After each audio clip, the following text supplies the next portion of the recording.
नमस्कार। मैं आपका दोस्त राम नारायण बोल रहा हूं दोस्तों। आज एक आपको खास न्यूज़ देने आया हूं। खास जो अपनी पौराणिक उपलब्धि है उसको आपको दिखाने आया हूं, क्योंकि विश्व आज उसका अनुसरण करते हुए अपने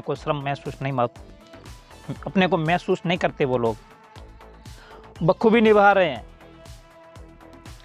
आज बात कर रहा हूं मैं ऑस्ट्रेलिया की। जी हाँ, ऑस्ट्रेलिया की। ऑस्ट्रेलिया में कुछ ऐसा प्रयोग हो रहा है, इसमें भारत की मिट्टी की बू, भारत के गोवंश को वो उस प्रयोग में अपना रहे हैं, या उसमें उसको बहुत बड़ी यानी आत्मा अनुभूति हो रही है कि हम भारतीय गोवंश के साथ में अपने आप को ठीक कर सकते हैं मेंटली एबिलिटी में के रूप में। जिसका मानसिक संतुलन ठीक नहीं है, पैसे बहुत सारे हैं लेकिन दिमाग में उसको शांति नहीं है, मेंटल जो डिसऑर्डर है उसका इलाज काऊ थेरेपी या काऊ कडलिंग ऐसे कुछ नामों से वो लोग जान रहे हैं। तो मैं आज उसी के बारे में आपको बताने आया हूँ। मैं बात कर रहा हूँ ऑस्ट्रेलिया की। ऑस्ट्रेलिया में भारत से लाई हुई गायों के साथ समय बिताने, उन्हें गले लगाने के लिए लोग पैसे दे रहे हैं। आज भारत में गौ माता लंपी नामक स्किन डिजीज की बीमारी से परेशान है, लेकिन मैं इसको स्किन डिजीज नहीं मानता दोस्तों। इसके पीछे मेरा तथ्य ये है कि स्किन डिजीज मतलब होता है चमड़ी की बीमारी। I am right? बट इस बीमारी के साथ में एक अलग बीमारी है, या यही बीमारी का रूप है। वो है गायों के फेफड़े कमज़ोर करना, श्वास नली अटकाना, गले में सूजन आके गौ माता का अंत हो जाना। इसलिए मैं इसको केवल स्किन डिजीज नहीं मानता। स्किन डिजीज तो वो होती है जो चमड़ी की बीमारी होती, चमड़ी की बीमारी ठीक हुई तो नहीं तो सड़ गल के XYZ। लेकिन इसमें गौ माता के हाथ पांव सूज रहे हैं, गौ माता के पांव सूज रहे हैं, गला सूज रहा है, पेट सूज रहा है और श्वास लेने में तकलीफ होती है। गौ माता बैठ नहीं पाती है, 2 से 3 दिन तक गौ माता बैठती नहीं है। कुछ गौ भक्त है जो उनको बिठा के वापस खड़ा करते हैं तो वो गौ माता बचने के लगभग चांस ज़्यादा हो जाते हैं।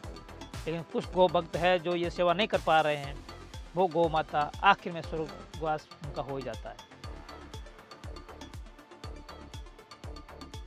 इसके लिए भारत सरकार ध्यान नहीं दे रही है, लेकिन विदेशों में भारतीय गाय की कितनी महत्ता है ये आपको मैं आज इस वीडियो के माध्यम से बताने की कोशिश कर रहा हूँ।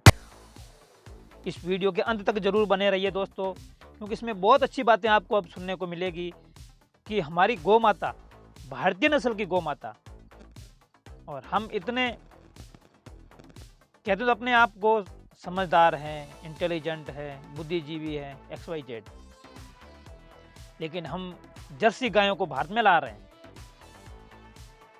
दुर्भाग्य तो देखो इस भारतवर्ष का, विदेशी नस्ल की गायें, जर्सी गायों को हम भारत में ला रहे हैं। उसका दूध अपने बच्चों को खिलाएंगे पिलाएंगे तो वो क्या नेताजी सुभाष चंद्र बोस या स्वामी विवेकानंद बनेंगे?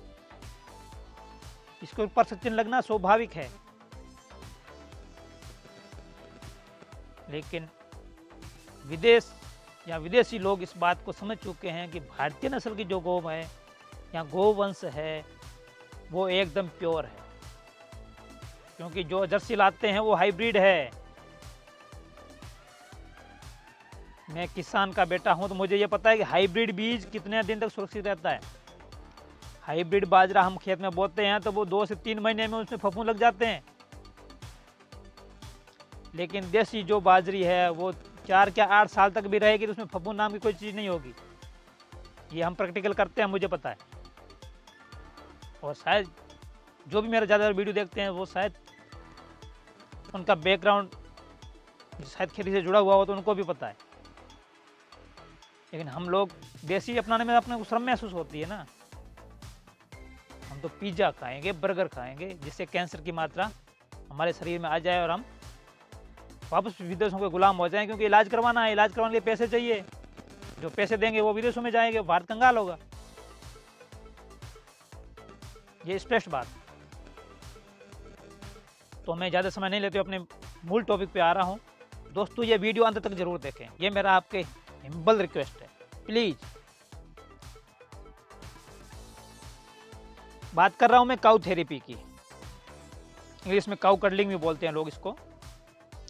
ऑस्ट्रेलिया में मानसिक रोगियों का भारतीय नस्ल की गायों के से इलाज, ऑटिज्म पीड़ितों में भी गायों के साथ रहने से सुधार हुआ है। भारतीय नस्ल की गायों के साथ, ये इंग्लिश वर्ड है ऑटिज्म पीड़ितों का, यानी मानसिक रूप से जो अशांति जिसके दिमाग में है, मानसिक रूप से जो डिसऑर्डर है,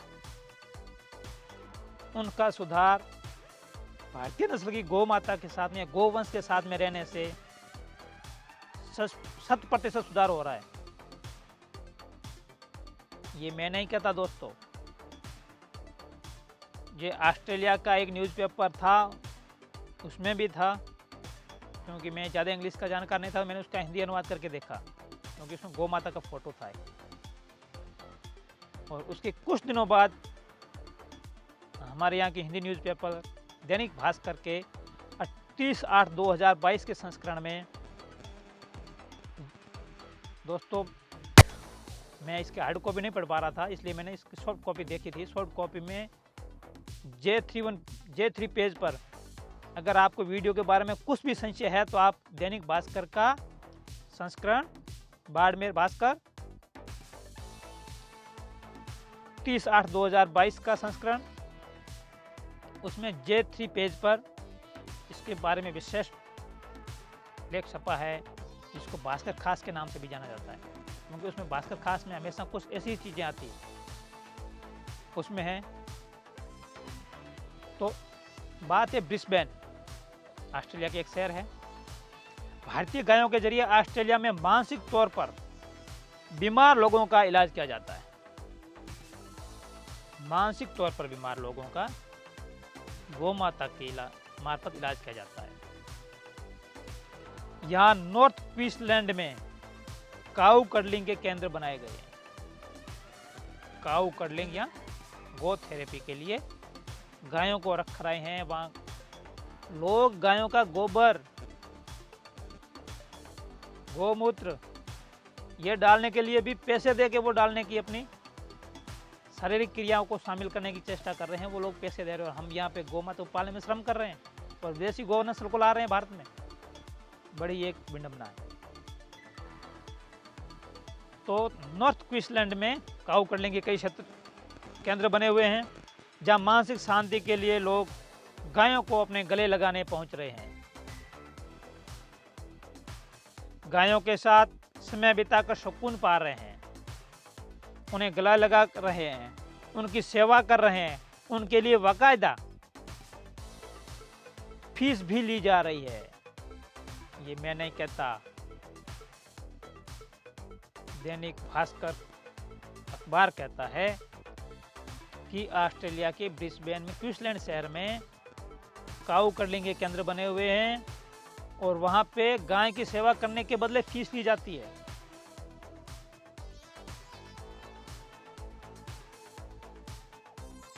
यहां तक कि इस साल से 4 NDIS, national disability insurance scheme, कंपनियां इसे अपनी नई स्कीम में कवर करने की योजना भी बना रही है। भारतीय नस्ल की गायों को इसलिए चुना गया है क्योंकि ये शांत होती है। मानसिक समस्या से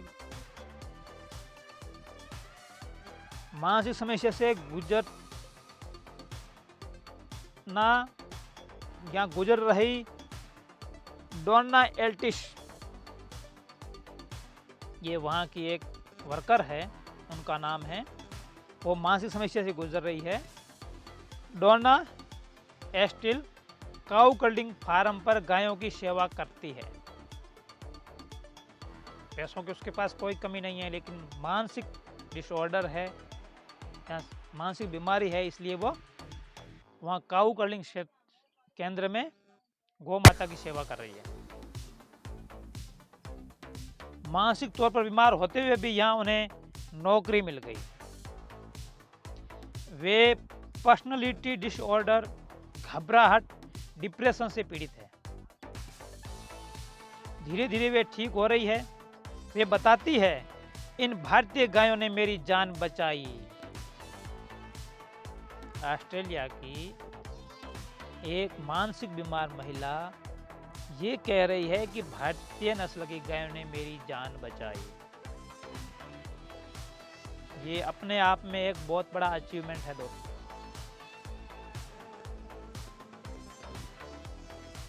एक साल पहले तक अगर मुझे काऊ कर्डलिंग में बारे में पता होता तो यहाँ इसके बारे में मुझे कोई जानकारी होती तो मैं इसको हास्यास्पद मानती। वो खुद स्वीकार करती है कि अगर आज से एक साल पहले मुझे काऊ कर्डलिंग के बारे में या काऊ थेरेपी के बारे में जानकारी होती तो मैं इसे एक हास्यास्पद मानती, मैं इसको विश्वास नहीं करती। लेकिन अब वो प्रैक्टिकल कर चुकी है, इसलिए वो दावा कर रही है कि अगर भारतीय गौ माता के साथ सेवा करने का मुझे मौका नहीं मिलता तो शायद मेरी ज़िंदगी बचती, कोई गारंटी नहीं। लेकिन एक साल से मैं यह पहले से कहीं बेहतर हुई हूँ, यह बात मेरे जुड़वा बेटे भी महसूस कर रहे हैं। वो नहीं, उसके जुड़वा बेटे हैं, वो भी महसूस कर रहे हैं कि माताजी के शरीर में या माताजी की मेंटल एबिलिटी में सुधार हुआ है। हर गाय का अपना व्यक्तित्व होता है, जैसे पुरुषों में होता है वैसे गायों में होता है। वे आपको अंदर से ठीक कर देती है। कौन? गौ माता आपको अंदर से ठीक कर देती है। यह गाय ऑटिज्म स्पेक्ट्रम से पीड़ित मरीजों के लिए थेरेपिस्ट बन गई है। जो दिमागी बीमार है या मानसिक बीमार लोगों के लिए ये थेरेपिस्ट बन गई है। उनका इलाज गौ माता के पास और गौ माता के साथ रहने से ही हो जाता है। उनका भी गायों में रखकर इलाज किया जा रहा है। जो मेंटल एबिलिटी के पेशेंट है, जो अपने आप को सामान्य मानव के साथ में असहज महसूस करते हैं, वो लोग भी गायों के साथ आके अपने को सहज महसूस करने लग गए हैं। इससे पहले वे छोड़ों के अस्पताल में जाते थे। इससे पहले वो घोड़ों के अस्पताल में जाते थे, अस्तबल। उससे उनको जितना फायदा नहीं हुआ उतना उससे कई गुना भारतीय गो वंश या गो वंश के साथ में रहने से उनको फायदा हुआ। ये जो ऑस्ट्रेलिया की महिला काऊ कर्डलिंग में या गो थेरेपी लेकर अपने को स्वस्थ महसूस कर रही है, उनका दावा है। जो घोड़ों के अस्तबल में जाके कुछ इलाज करवाते थे, इसे स्क्वाइन थेरेपी कहते हैं। अब एक कार्यकर्ता का नाम मैं और लेना चाहूँगा, वो है ऑटिज्म पीड़ित कार्यकर्ता और वैज्ञानिक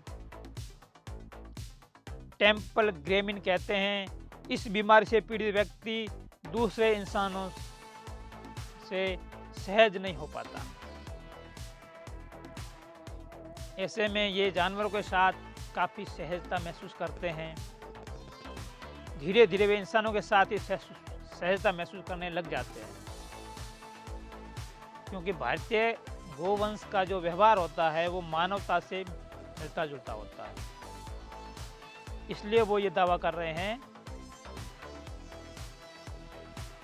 कि जो मेंटल डिसऑर्डर है या मानसिक बीमारी जो पीड़ित लोग हैं, वो जब पीड़ित होते हैं तो सामान्य मानव के साथ वो अपने को सहज महसूस नहीं करते, असहज महसूस करते हैं। लेकिन भारतीय नस्ल की गौ माता की थेरेपी लेके उनकी सेवा करके कुछ समय बाद वो अपने आप को सामान्य मानवी के साथ में भी सहज महसूस करने लग जाते हैं। ये वहाँ के एक मानसिक वैज्ञानिक, मानसिक बीमारी के जो डॉक्टर है, वैज्ञानिक है, वो ये दावा कर रहे हैं।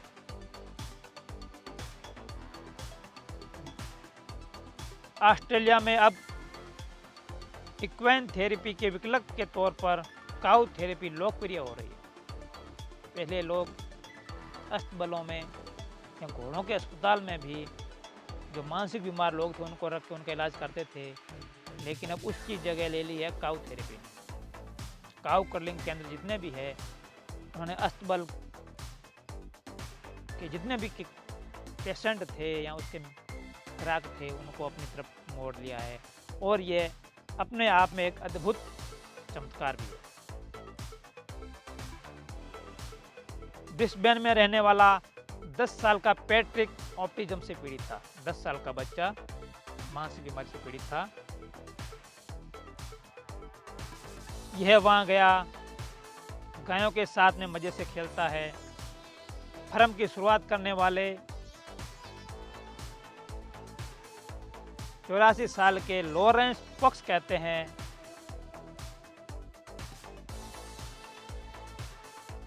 मैं यहाँ लोगों को ठीक होते देख रहा हूँ।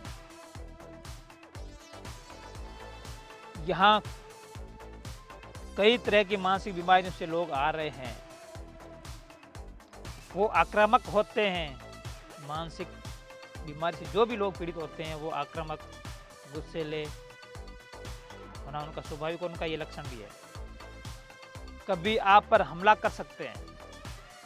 जो लोग यहाँ आते हैं, अगर उनको आपने रोका टोका तो आपके ऊपर हमला भी कर सकते हैं। और ये अपने भी कहती है, कहावत भी है कि जो पागल है, अध पागल है, उसको छेड़ोगे तो शायद आपकी जान जोखिम है। लेकिन गायों के साथ समय गुजार करके मैंने शांति और खुशी पाई है। जो वहाँ पे रह रहे उनको देख। अब जो ये काउ थेरेपी शुरुआत करने वाला सबसे पहला बंदा था, वो था लॉरेंस। कौन था? लॉरेंस। नाम को सुना होना लग रहा है, लेकिन दोस्तों ये लॉरेंस नहीं, ये ऑस्ट्रेलिया का लॉरेंस है।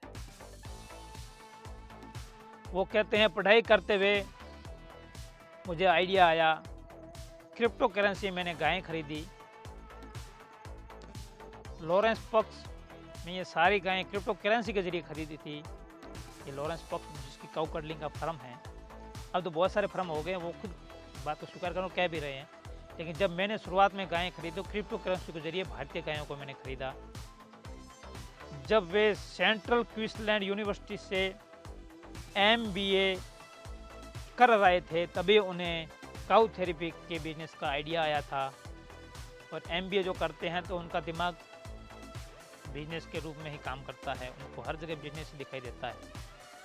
उनके दिमाग में जब वो क्वींसलैंड यूनिवर्सिटी से MBA कर रहे थे, तब उसके दिमाग में काउ कर्लिंग या काउ थेरेपी का ये विचार आया था, क्योंकि लोग यानी मेंटल डिसऑर्डर से बहुत परेशान हैं, बहुत लोग इसके शिकार हैं, सभी को ऐसी उपचार की सुविधा चाहिए। तो उन्होंने इस मार्केट को समझा और उन्हें इसके फीस व इससे होने वाली आय के बारे में हमें नहीं बताया। इसको नहीं बताया। दैनिक भास्कर के जो संवाददाता थे या जो भी एडिटर कह लो, जो भी थे, उनको उन्होंने इसकी फीस और इसकी आय के बारे में नहीं बताया। लेकिन ये श्योर है, MBA किया हुआ बंदा अगर काउ कर्लिंग फार्म या गो थेरेपी का केंद्र चला रहा है तो उसको इनकम होती होगी, तभी वो चला रहा है, और काफ़ी समय से चला रहा है। अगर ऑस्ट्रेलिया में ये प्रयोग सफल है तो हम तो गायों के साथ में रहने वाले लोग हैं, फिर गायों की सेवा करने से हम क्यों चूक रहे हैं? गाय की सेवा करोगे, मानसिक शांति आपको अपने आप मिलेगी। दोस्तों इस वीडियो को शेयर करना ना भूलें, और अगर चैनल को सब्सक्राइब कर लिया है तो बहुत बहुत धन्यवाद। अगर नहीं किया है तो आज इस चैनल को सब्सक्राइब करें। अगर ये वीडियो आपके पास किसी के माध्यम से पहुंचा है तो आप भी इस वीडियो को आगे अपने दोस्तों के, प्रियजनों के पास पहुंचाने की चेष्टा करें, क्योंकि आज मानसिक अशांति सभी लोगों के लिए ये परेशानी बनी हुई है। हो सकता है इसमें अगर हजारों में एक या दो बंदा भी अगर अपनी मानसिक शांति काऊ कर लें या गो थेरेपी या गाय की सेवा करके पाता है, तो ये वीडियो बनाने का मेरा जो छोटा सा प्रयास है ये सफल मानूंगा। क्योंकि दोस्तों अगर हजारों में भी एक दो बंदे अगर मानसिक डिसेबिलिटी या मानसिक डिसऑर्डर या मानसिक बीमारी से पीड़ित है और उसको शांति मिलती है गौ माता की सेवा करने से, तो इससे दो फायदे होते हैं। एक तो ये बंदा ठीक हो जाएगा और दूसरी गौ माता की सेवा हो जाएगी। इसलिए अगर ये छोटा सा प्रयास मेरा छोटा सा काम भी कर गया तो भी मैं इस वीडियो को सफल मानूंगा, मेरा प्रयास सफल होगा। इसी के साथ दिल की असीम गहराइयों से सभी दर्शकों का मैं राम नारायण आपका हार्दिक धन्यवाद करता हूँ। नमस्कार दोस्तों, जय हिंद, जय भारत, जय गौ माता।